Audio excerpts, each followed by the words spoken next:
Good morning, students. You're welcome to online classes. I'm Raman Chaudhary from Bharat Study Circle, and I'm teaching you English. Let's start second chapter of English from literature and the book prose. This is chapter 2 from prose, A Fellow Traveler, written by A.G. Gardiner. This is very short summary of the lesson in Hindi. लेखक A.G. Gardener एक train से यात्रा कर रहे थे. ये train London to Midland town जाने वाली लास्ट गाड़ी थी. ट्रेन बहुत धीमे धीमे चल रही थी. जब ये चली तो पूरी तरीके से सवारियों से भरी थी, पर धीरे धीरे सभी यात्री अपने अपने स्टेशन पर उतरते चले गए.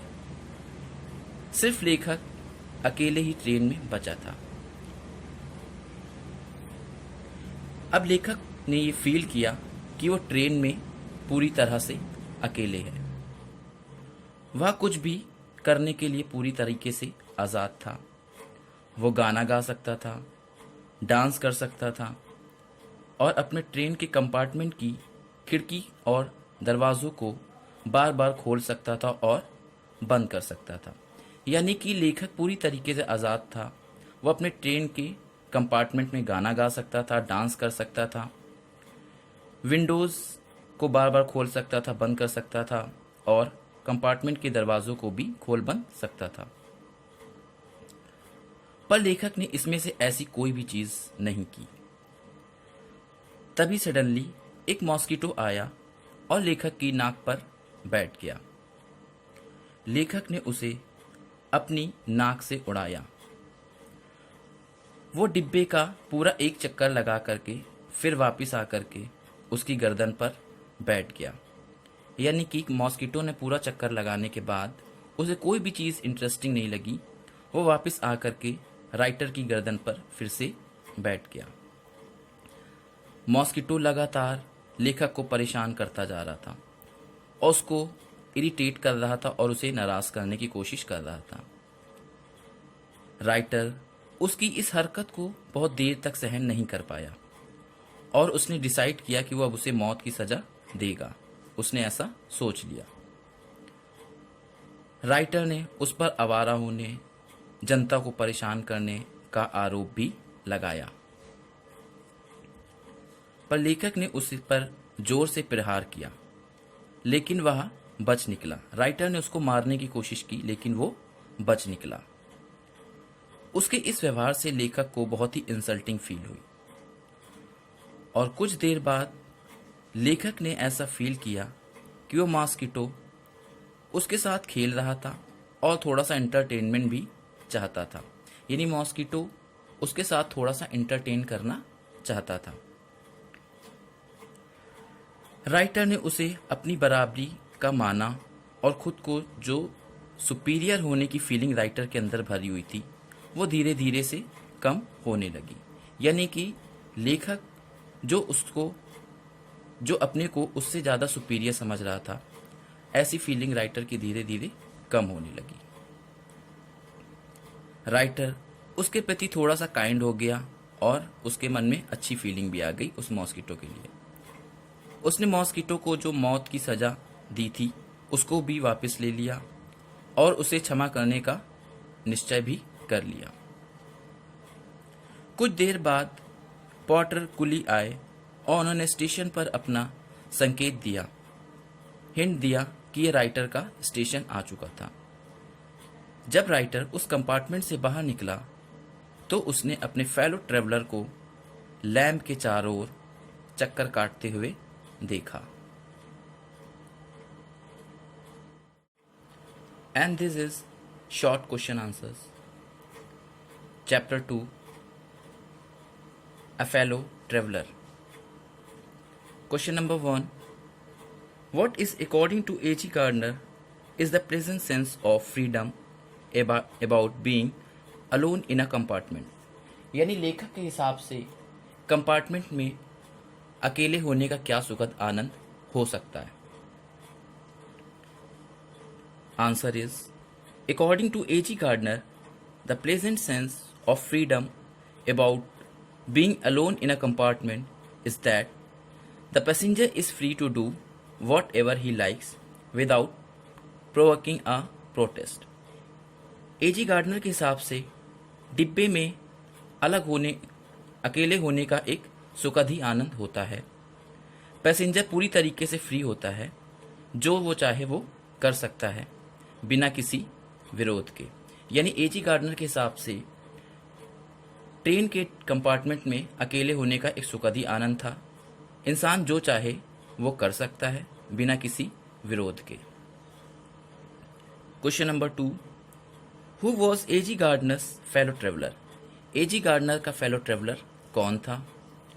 When did the author became aware of his fellow traveller? Writer कब उसके प्रति सचेत हुआ, अपने फेलो ट्रेवलर के प्रति? Answer is, A.G. Gardner's fellow traveller was a mosquito. A.G. Gardner का फेलो ट्रेवलर एक मॉस्किटो था। The author became aware of his fellow traveller when he was reading the newspaper. Writer उसके प्रति सचेत तब हुआ जब वो बैठा न्यूज़पेपर पढ़ रहा था। And the mosquito sat on his nose, और मॉस्किटो आया और आ करके उसकी नाक पर पूरी तरह बैठ गया। And the question number 3, why did the writer decide to punish the fellow traveller? Writer ने अपने फेलो ट्रेवलर को मारने का निश्चय क्यों किया? Answer is, the author said that the limit of magnanimity was over. Magnanimity means होता है उदारता। उदारता की लिमिट जो थी वो पूरी तरह ओवर हो चुकी थी। He would punish him by putting him a death. अब वो उसे मौत देने जा रहा था। Question number 4, what does breaking the regulation of DORA? DORA के नियमों को तोड़ने से आप क्या समझते हैं? डोरा का फुल फॉर्म होता है defence of realm act. Answer is, breaking the regulation of DORA means that you are not following the principle which provide the British government during the Great War. डोरा के नियमों को तोड़ने का मतलब ये है कि आप उन नियमों को पालन नहीं कर रहे हैं जो कि ब्रिटिश गवर्नमेंट ने प्रोवाइड किए थे वॉर के टाइम पर।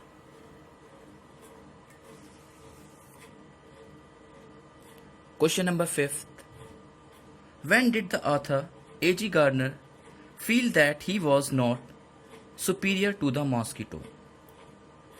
ऑथर को कब ऐसा फील हुआ कि वो मॉस्किटो से सुपीरियर नहीं है? Answer is, every effort of the author to punish the mosquito proved useless. Writer ने जो अपनी पूरी कोशिश की थी उस मॉस्किटो को मारने की, वो पूरी तरीके से बेकार रही। In the beginning he had vanity, vanity means होता है घमंड। In the beginning, he had vanity in him of being a human being. शुरू में तो राइटर में अपने आप में ह्यूमन बीइंग होने का बहुत गर्व था। But since he could not do anything to punish him, फिर भी वो उसे पनिश नहीं कर पाया।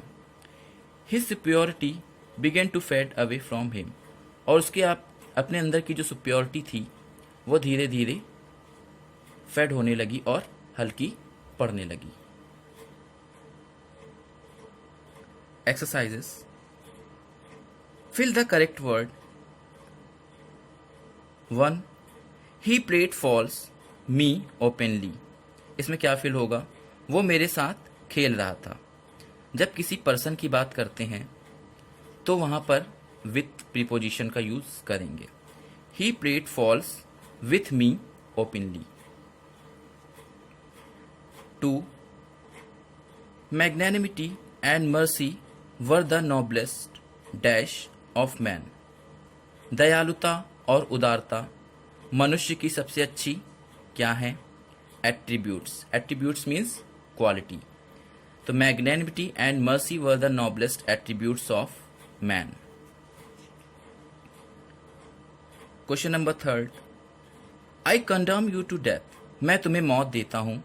Justice demanded and the court, answer is award, यानी मैं तुम्हें मौत देता हूँ, जस्टिस भी यही डिमांड करता है और कोर्ट भी उसको अवॉर्ड देता है। 4, I can not kill you, मैं तुम्हें मार तो नहीं सकता, but I can dash you, लेकिन मैं तुम्हें क्या कर सकता हूँ, रिप्राइव। रिप्राइव मीन्स होता है कि मौत की सजा को कुछ टाइम के लिए स्थगित कर देना, रिप्राइव फील होगा। Question number 5, I flicked him dash my nose, मैंने उसे अपनी नोज पे से ऑफ, OFF, ऑफ मतलब हटाया। I flicked him off my knows.